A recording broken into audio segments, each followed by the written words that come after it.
Hi నమస్తే welcome to Mara media. నేను మీ కేవీఆర్. మహానాడు వేదికగా చిన్నబాబు గారు సింహగర్జన చేసిరని ఇంకా పచ్చతమ్ముళ్ళు పచ్చబానిసలు ఎట్లా గగ్గోలు పెడతా ఉన్నారో, మహానాడు సభ ఎట్లా గగ్గరిల్లిందో, మీరు విన్నది కరెక్టే, గగ్గరిల్లిందో ఇక ఈ మహానాడులో మన సింహగర్జన స్పష్టం చేసిందనమాట.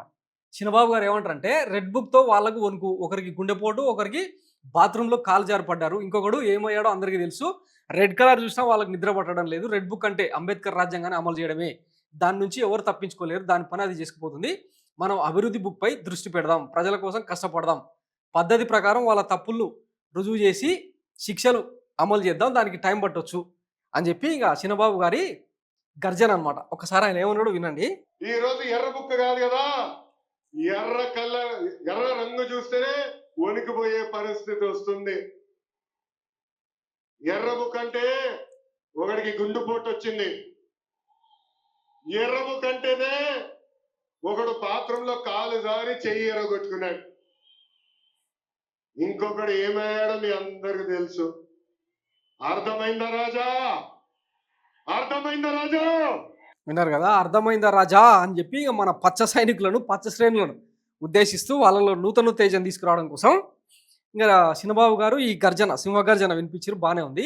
ఇక దీంతో పాటు బాబు గారి ఈ మాటల తర్వాత ముఖ్యంగా టీడీపీ సోషల్ మీడియాలలో, డిజిటల్ మీడియాలలో ఒక వార్త చక్కర్లు కొడతా ఉంది. అదేంటంటే విజయసాయి రెడ్డి త్వరలోనే వైఎస్ జగన్మోహన్ రెడ్డి వచ్చే నెల 10వ తారీఖు లోపల అరెస్ట్ కాబోతున్నాడు, అందరూ జాగ్రత్తగా ఉండండి అని చెప్పి ఏదో సన్నిధుల దగ్గర హింట్ ఇచ్చే ప్రయత్నం చేసినట్ట ఇంకా దాన్ని ట్రోల్ చేస్తూ ఉన్నారు.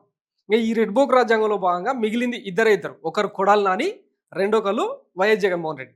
సో ఇంకా వీళ్ళిద్దరిని కూడా అరెస్ట్ చేసేస్తే ఇంకా ఓ పని అయిపోతుంది, దాన్ని ఎంత వేగంగా చేస్తే అంత బాగుంటుందని చెప్పి చిన్నబాబు గారు మనోగతం అనమాట, కవి భావన. సో ఈ నేపథ్యంలో అర్థమైందా రాజా అని అడుగుతున్నాడు కదా, మన ఫ్యూచర్ ఏందో అర్థం చేసుకో రాజా అని చెప్పి శ్రేణుల నుంచే చిన్నబాబు గారికి సూచనలు వస్తున్నాయట. ఎందుకంటే మనం వచ్చిందే ఒక తప్పుడు మార్గంలో, ఈవీఎంల ప్యాటర్ను, మాల్ ప్రాక్టీసెస్ ఈ రాష్ట్ర ప్రజలకు తెలియదా? సరే, అది జరిగినేదో జరిగిపోయింది. ఆ తప్పుల నుంచి బయటకు వచ్చి ఏం చెప్పినాం, జగన్మోహన్ రెడ్డికి మించిన సంక్షేమాన్ని అందిస్తాం, అంతకు మించిన అభివృద్ధి చేస్తామనే చెప్పింది. అది చేయకపోగా ఈ రెడ్ బుక్ రాజ్యాంగం పేరుతో మొత్తం ఈ 12 నెలల పాటు మనం చేసిన దుర్మార్గాలన్నీ, అరాచకాలన్నీ, కిరాతకాలన్నీ, రోడ్డు మీద నట్టనాటి రోడ్డు మీద అమ్మాయిలను పెట్రోల్ పోసి తగలబెడుతుంటే ఈ వ్యవస్థ కథలు స్పందించలేదు. 3-4 ఏళ్ల చిన్నారిని తాగిన మత్తులు ఒక రేప్ చేస్తే స్పందించిన చరిత్ర మనకు లేదు. పైగా సూపర్ 6 హామీలను వీటన్నిటిని గాలికి వదిలేసి జనాన్ని వాళ్ళ మానానికి వాళ్ళు వదిలేయడంతో రగిలిపోతా ఉన్నారు. సంవత్సర కాలంలోనే ఇంత తీవ్ర వ్యతిరేకత మూటగట్టుకున్న చిన్నబాబు గారు మన ఫ్యూచర్ ఏందో ఒకసారి అర్థం చేసుకోవాలని చెప్పి శ్రేణుల నుంచే సూచనలు వస్తూ ఉన్నాయి. నిన్న మొన్న జేసీ దివాకర్ రెడ్డి ఓపెన్ అప్ అయిపోయింది కదా, క్షేత్రస్థాయిలో వేరే ఉంది. జనాలకు ఇంతకుముందు జగన్ ఉన్నప్పుడు వాళ్ళ లెక్క ఏదో వాళ్ళకు జేబులోకి వచ్చేది, ఇప్పుడు రావట్లేదు.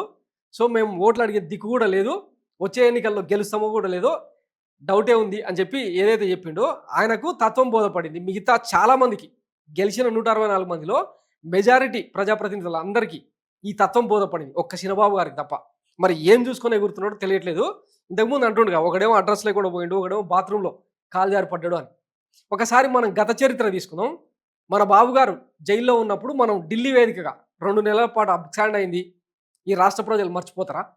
ఇంకొకడేమో ఇంకా అదేదో హాస్పిటల్లో, మన కులపోల హాస్పిటల్లో జాయిన్ అయ్యి అదేంది పైల్స్ వచ్చినాయని, మలద్వారంలో ఇన్ఫెక్షన్ వచ్చిందని చెప్పి బెయిల్ మీద బయట తిరిగిన చరిత్ర ఘనత మనకు లేదా?